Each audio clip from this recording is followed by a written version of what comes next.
अस्सलाम वालेकुम सर, एक क्वेश्चन था कि स्ट्रॉन्ग कवर लेटर कितना इम्पैक्ट करता है यूके वीजा के ऊपर। अच्छा, ये डिपेंड करता है कि आप किस वीज़ा कैटेगरी के लिए अप्लाई कर रहे हैं। सपोज अगर आप स्पोर्ट्स वीज़ा के लिए अप्लाई कर रहे हैं या टियर 2, टियर 5 या कुछ शॉर्ट टर्म वीज़ाज होते हैं जैसे बिजनेस विजिटर वीज़ा होता है या पीपी वीज़ा होता है, प्रीपेड एंगेजमेंट, तो उनमें आपको वीज़ा रिक्वेस्ट लेटर की ज़रूरत नहीं होती, क्योंकि स्पोर्ट्स वीज़ा जो है वो उस वहाँ पे वीज़ा ऑफिसर आपके देखता है, इनकम थ्रेशोल्ड को चेक करता है, कुछ और डॉक्यूमेंट्स होते हैं उनको देखता है। वीज़ा रिक्वेस्ट लेटर की हरगिज़ भी वहाँ पे ज़रूरत नहीं होती।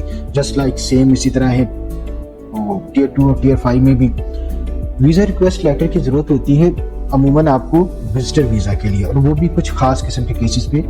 वो कौन से हैं जिनमें सपोज आपकी जो इनकम है वो क्लियर नहीं है, कुछ आपको अदर इनकम आ रही है या मल्टीपर्पज इनकम आ रही है, या आपकी कुछ इरेलेवेंट ट्रांजैक्शंस है, या आपने एंड पे कुछ अचानक से कोई अमाउंट उसमें डाली है, तो उसके लिए आप क्लैरिफिकेशन देना चाह रहे हैं कि ये अमाउंट मेरे पास कहाँ से आई है, या कुछ अदर इनकम्स आ रही हैं और वो अदर इनकम्स कहाँ से आ रही हैं, वो डॉक्यूमेंट्स में आप शायद उसको वीज़ा ऑफिसर को क्लियर तरीके से नहीं बता पा रहे हो, तो आपको एक वीज़ा रिक्वेस्ट लेटर की ज़रूरत होती है। वीज़ा रिक्वेस्ट लेटर जब हम बताते हैं तो उसमें 4 चीज़ों का जिक्र अमूमन होता है। सबसे पहले आपके सोशल टाइज, नंबर 2 आपके फाइनेंशियल टाइज, नंबर 3 आपका पर्पस ऑफ विजिट, और नंबर 4 होता है रीजन टू रिटर्न बैक, कि आप क्यों वापस आओगे। वीज़ा ऑफिसर की टोटल असेसमेंट इसी पे बेस करती है कि क्या वीज़ा एप्लीकेंट जो है ये अपना टूर कंप्लीट करने के बाद वापस आएगा अपने मुल्क या नहीं आएगा। अगर वो सेटिस्फाई होगा तो वीज़ा देगा, नहीं होगा तो वीज़ा डिनाई कर देगा। सबसे पहली जो चीज़ वो असेस करता है वो आपके सोशल टाइज होते हैं। अब सोशल टाइज को भी हम 3 किस्म में कैटेगराइज कर सकते हैं। सपोज अगर आपके स्पाउस प्लस बच्चे हैं तो वो आपके स्ट्रॉन्ग टाइज कंसिडर होते हैं। नंबर 2 अगर सिर्फ आपके पेरेंट्स हैं तो वो आपके मिड स्ट्रॉन्ग कंसिडर होते हैं टाइज।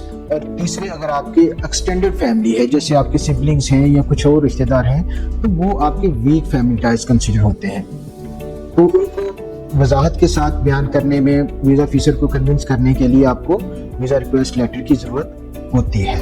नंबर 2 पे आ जाता है आपके फाइनेंशियल टाइज। फाइनेंशियल टाइज में सपोज अगर आपके मल्टी सोर्स ऑफ इनकम है, आपकी बिजनेस भी है, आपकी प्राइवेट लिमिटेड कंपनी है या एओपी कंपनी है, या कुछ भी आपका सोर्स ऑफ इनकम है, बिजनेस रिलेटेड है, और आपके मल्टीपल बैंक स्टेटमेंट्स हैं, तो उनकी वजाहत के लिए आपको कवर लेटर की ज़रूरत पड़ेगी।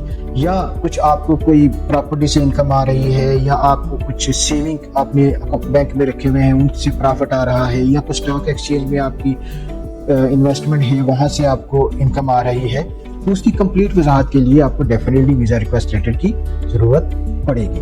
नंबर 3 पे आ जाता है आपका पर्पस ऑफ विजिट।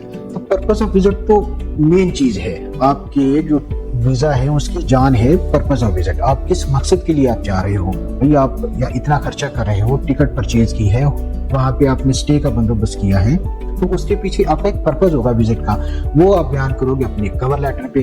आप अपने किसी रिलेटिव से मिलने जा रहे हो, या टूरिज्म से मिलने जा रहे हो, या आपकी कोई बिजनेस मीटिंग है, किसी कोई आपका स्पेशल इवेंट है जो आप अटेंड करने जा रहे हो, तो उसको आप डिस्क्राइब करोगे, वजाहत करोगे आप अपने कवर लेटर में। और चौथी जो सबसे मेन चीज़ होती है वो उसमें वजाहत की जाती है रीजन टू रिटर्न बैक, कि आप वापस क्यों आओगे। वापस आओगे आप बेस्ड ऑन जो सोशल और फाइनेंशियल टाइज की बेस पे, कि आपके पीछे फैमिली है, आपके पीछे वेल रनिंग बिजनेस है, आपके पीछे जॉब है, तो वो चीज़ें हैं जो आपको वापस आने पे मजबूर करेंगी। एक 5वीं चीज़ भी हो सकती है, वो हो सकती है अगर आपने का पहले वीज़ा रिफ्यूज़ हुआ है। अगर वीज़ा रिफ्यूज़ हुआ है तो उसके रीज़न आप दोगे कि तो उसकी जो पिछला वीज़ा था वो क्यों रिफ्यूज़ हुआ था, और उसके अगेंस्ट में अभी आपने इसमें क्या ऐड किया है नए एप्लीकेशन में, ताकि आप वीज़ा ऑफिसर को अब कन्विंस कर सको कि पिछली जो रीजन पे आपने रिफ्यूज़ किया था वो मैंने ख़त्म कर दी है। अब इस दफ़ा मेरे जो भी सर्कमस्टांसेस हैं वो आपकी जो लॉ है इमिग्रेशन का, जो विजिटर वीज़ा का लॉ है उसके बिल्कुल अकॉर्डिंग है, और इस दफ़ा मेरा वीज़ा बनता है तो काइंडली मुझे वीज़ा दिया जाए। तो वीज़ा रिक्वेस्ट लेटर हर कैटेगरी के लिए ज़रूरी नहीं है, लेकिन विजिटर वीज़ा के लिए मेरे ख्याल में हम तो जो जितनी भी विजिट वीज़ा की एप्लीकेशंस बनाते हैं उसमें हम ये जो वीज़ा रिक्वेस्ट लेटर है ज़रूर ऐड करते हैं।